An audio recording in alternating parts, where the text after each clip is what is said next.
Welcome to today's deep dive. Yeah. So I want you to imagine just standing in the middle of your living room right now. Okay. You look at the wall separating you from, let's say, the kitchen, and you suddenly realize it's like 3 feet thicker than it should be.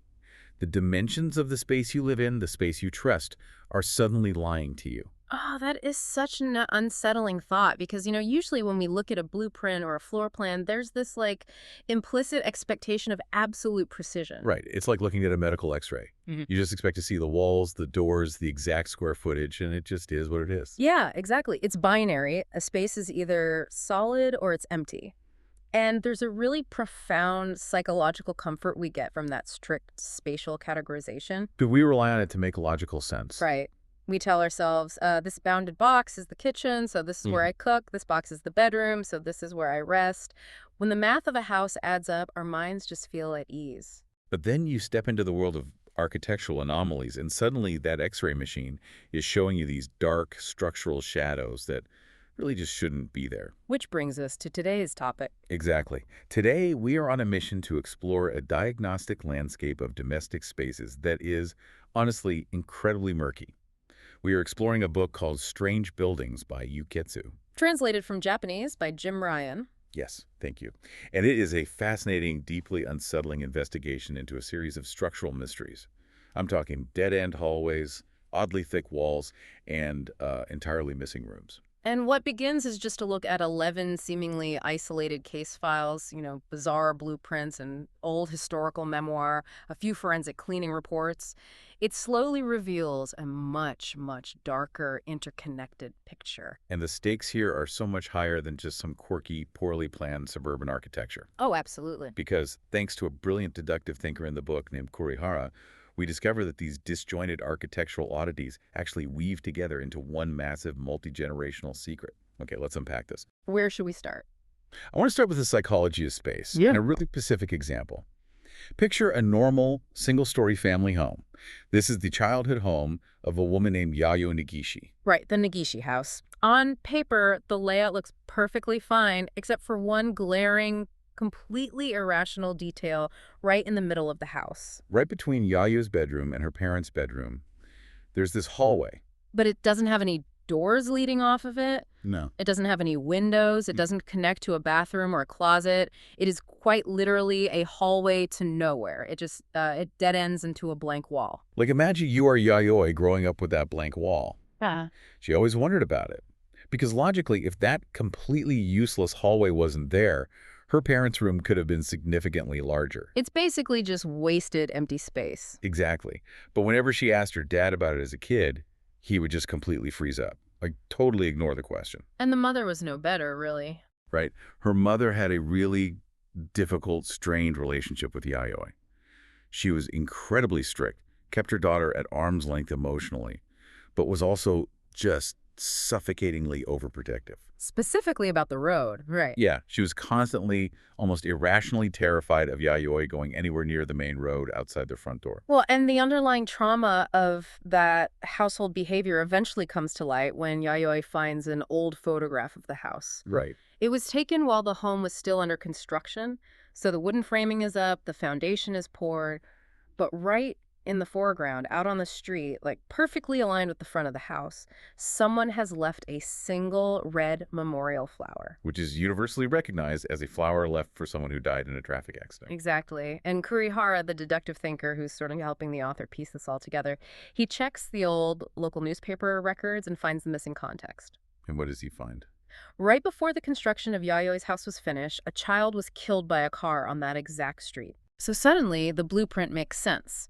That dead-end hallway wasn't supposed to be a hallway. It was originally framed out to be a bedroom for another family member, maybe an older relative or a sibling. But after the horrific accident right outside. The parents made a sudden, frantic, last-minute change to the plans. They completely removed the room, but the structural framing was already there, so they just left that empty hallway behind. It is exactly like a phantom limb. The hallway is a literal, physical scar on the building itself. It is a monument to a grief that the parents couldn't bear to talk about, but also just couldn't entirely erase. It's really tragic. It is. But I want to push back on this idea a little bit because Looking at Yayoi's strained relationship with her mother and the heavy atmosphere of that house, you have to ask yourself, can a poorly designed, emotionally loaded house actually drive a family crazy? Right. Does the space cause the issue? Yeah. Or does the weird architecture just act as a mirror, reflecting the trauma they already brought through the front door? Like, if you put a perfectly happy family in that house, do they stay happy? And that is the crucial tension of this entire investigation. Does the space shape the mind? Or does the mind shape the space? And the author explores this exact dynamic through another file, the Suhara house. Ah, yes. The Suhara house. If Yayoi's house had, like, a passive, quiet scar, the Suhara house was an active psychological meat grinder. That is a terrifying way to put it, but accurate. It was built by a mass-production real estate company called Hikura Homes, and their business model is basically to buy up standard plots of land and stamp out the exact same house over and over again just to cut costs. But the fundamental design they were stamping out across these neighborhoods was structurally and psychologically flawed. Flawed is putting it mildly, honestly. It's true. To maximize the real estate listing, they crammed 5 separate bedrooms onto the first floor of a relatively small footprint. And to physically fit 5 bedrooms into that square footage, the architect made a fatal compromise. They eliminated the hallways entirely. Wait, entirely? So how do you... Think about the daily grinding mechanics of living in that kind of space. If you want to get to the bedroom at the very back of the house, you physically have to walk through the center of the other bedrooms. Oh my God. It is like living inside a pinball machine. You are constantly colliding with your family members just to get to the kitchen for a glass of water. Exactly. The bedrooms effectively became the corridors. There were no doors separating these sleeping spaces. There was absolutely zero privacy for anyone in that family. You can literally never escape the gaze or the presence of your family members. You have no sanctuary. None. And the real-world consequence of that is profoundly grim. Because the total lack of privacy, that constant low-level daily stress of never having a boundary, it culminated in a horrific family murder-suicide. Yeah. The teenage son, completely deprived of any personal space or psychological downtime, he just snapped. There is this fascinating insight from a forensic cleaner in the book named Imura. He's the professional who goes in to clean up and sanitize houses after these kinds of tragedies happen. Right, a very tough job. It's extremely. But he argues that houses are fundamentally meant to serve people. Humans are supposed to be at the top of the hierarchy. That makes sense. But when a house is designed this badly, the hierarchy flips. The house actively nurtures darkness. It slowly breaks the human mind, day by day, spatial stressor by spatial stressor, until the people inside just collapse under the weight of the architecture. And the transition from Yayoi's house to the Suhara house is vital for understanding the bigger picture here. Because if a modern, mass-produced home can passively nurture darkness and destroy a family just through sheer incompetence and cheap design, what does it look like when a structure is actively, intentionally weaponized to cause harm? Which takes us away from modern suburbia and into a dramatic historical pivot. We're jumping all the way back to a 1938 memoir called Records of Beautiful Sojourns. Written by a 21-year-old woman named Uki Mizunashi. Right. She is out walking in the dense woods in the Hani region, and she stumbles upon this bizarre little watermill. A watermill that structurally is an absolute paradox. How so? When Uki looks inside the building, the internal dimensions are just wrong. The interior room is significantly smaller than the exterior footprint suggests it should be. The math doesn't add up. She realizes there is a massive chunk of missing space unaccounted for. Exactly. Here's where it gets really interesting. Because this isn't just a missing room or a quirky dead end. It is a highly engineered trap. Uki discovers that if you physically turn the water wheel outside the building, it doesn't grind grain. No, not at all. It engages a massive set of hidden gears that slowly moves an entire interior wall.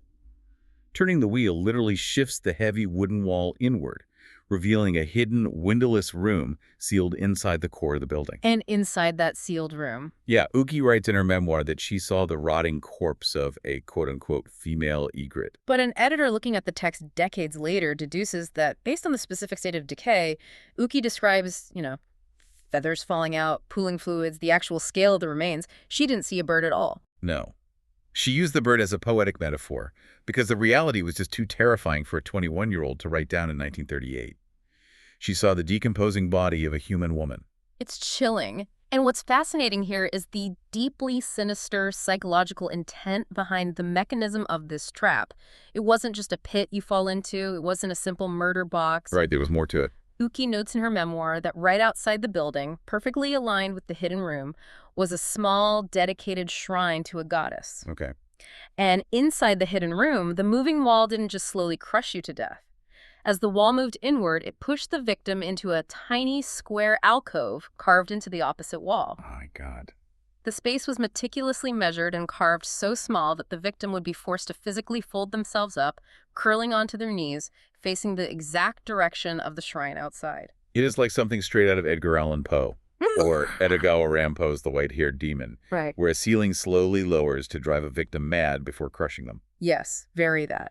But my immediate thought reading this was, why? Why go to such absurd, elaborate lengths just to kill someone in the woods? Like, if you want someone dead in 1938, you could just shoot them or push them off a cliff. True. The sheer mechanical effort of building a gear-driven moving wall implies a highly specific ritualistic purpose. And the architecture reveals the motive. It wasn't an execution, it was forced penance. Yeah. The room literally forces the trapped person into a posture of bowing and praying to the goddess as they slowly starve to death in the pitch black. So the watermill is a religious penance room. Exactly. Designed to extract a physical toll for a perceived spiritual crime. Okay, so let's just pause and look at what we have on the board so far. We have modern suburban homes with missing rooms and missing hallways driving people to madness and murder. And we have a 1938 gear-driven moving wall death trap hidden in the woods. Right. These seem like entirely different genres of mystery. How do these things possibly connect? Well, the revelation of that penance room in the woods is actually the cipher that unlocks the rest of the blueprints. Kurihara figures out that the strange modern homes and the 1938 watermill are inextricably tied together by a shadowy religious cult. Known as the Rebirth Congregation. Because, of course, it's a cult. Yeah. It is always a cult. It usually is. And their entire core theology centers around the concept of lessening their earthly sins by partaking in a highly specific sacrament. Okay. And this sacrament has to be performed within their main temple, which is called the Hall of Rebirth. But the temple's floor plan is deeply unsettling. It's bizarrely asymmetrical. It bulges in weird places and narrows in others. Why? Because the architect designed the building to perfectly mimic the biological shape of their deity, the Holy Mother. The followers travel to the temple and sleep in a specific cramped room that represents the deity's womb, believing that sleeping there allows them to be spiritually reborn and cleansed of their sins. But then the cult leader issues a new mandate. He tells the followers they can't just rely on the main temple anymore. They need to start introducing their children to the sacrament at home. Which leads to an obvious, glaring practical problem. Yeah. How do you make a normal, mass-produced suburban house function as a biological cult temple? You cannot fit a giant, asymmetrical, body-shaped temple onto a standard quarter-acre lot in a cul-de-sac. The municipal zoning alone wouldn't allow it. Exactly. So you can't build it from scratch, but you can quietly modify what you already own. And that is exactly what these devout believers began doing. They started secretly remodeling their private, everyday homes to mimic the warped, asymmetrical layout of the Hall of Rebirth. They were intentionally walling off perfectly good rooms, creating bizarre dead-end hallways, and shifting walls just to force the square footage of their houses into the organic shape of the Holy Mother. Which completely explains one of the other case files we haven't talked about yet. The file's simply called Uncle's House. Right. A nephew provides a floor plan, noting that his uncle recently, and completely inexplicably, hired contractors to remove a functioning bedroom from his house. Just took it right out. Yeah. And at the end of a long, newly built hallway, there was this tiny new room that the uncle reverently called the heart of the house. Inside this tiny room sat a brown doll representing the deity. And the uncle gave his nephew this chilling, absolute rule. Never, under any circumstances, lock the door to this room. Because in the cult's architectural theology, the house is no longer just wood and drywall. It is a living, breathing, biological entity. If you lock the door to the heart room, you act as a tourniquet. You stop the spiritual blood from flowing through the arteries of the house.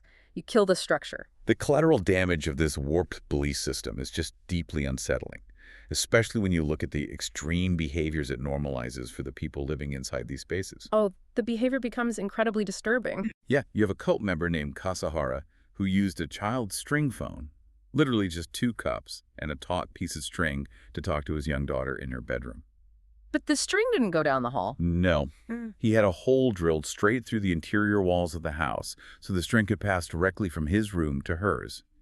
And he used this to talk to his child while he was in his room cheating with his neighbor. The physical boundaries of the house were literally punctured by his twisted logic. Exactly. And we see an even more extreme degradation of logic with another follower named Matsu. His religious trauma and absolute devotion drove him to unimaginable extremes. What did he do?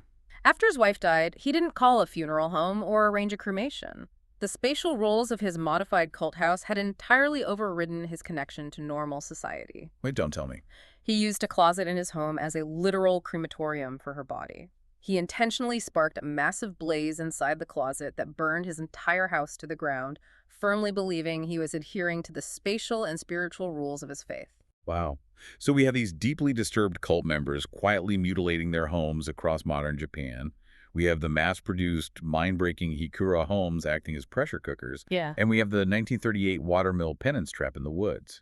Right. How do all these wildly distinct architectural nightmares finally collide into one narrative? They all physically converge on a single plot of land, the property of a man named Kenji Hiraki. Let me set the scene for you.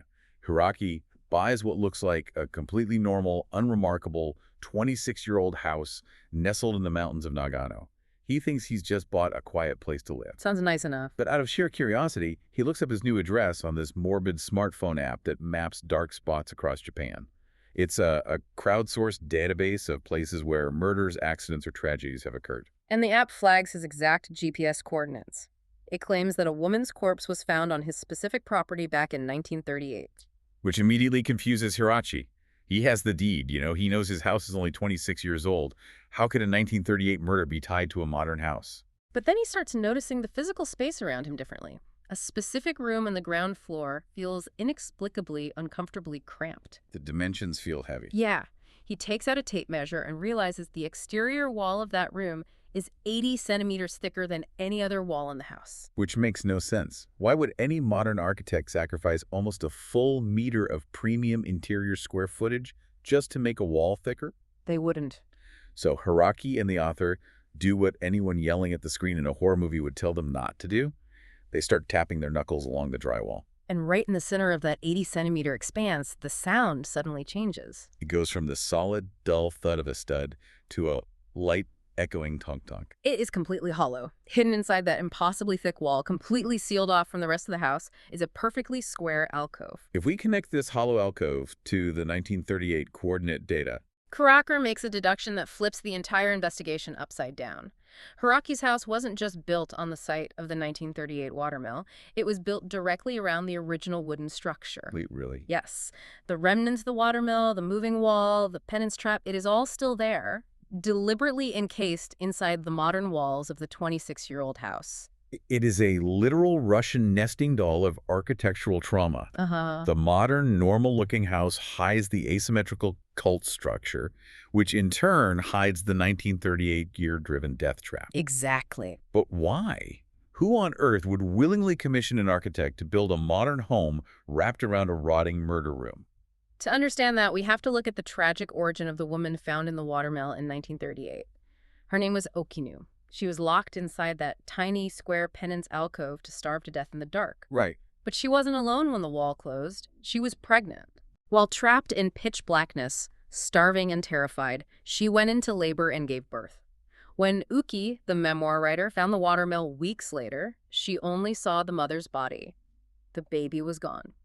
So the baby survived. Yes, the baby, a little girl named Yaiko, had been rescued and survived. But the historical medical records noted a gruesome, heartbreaking detail.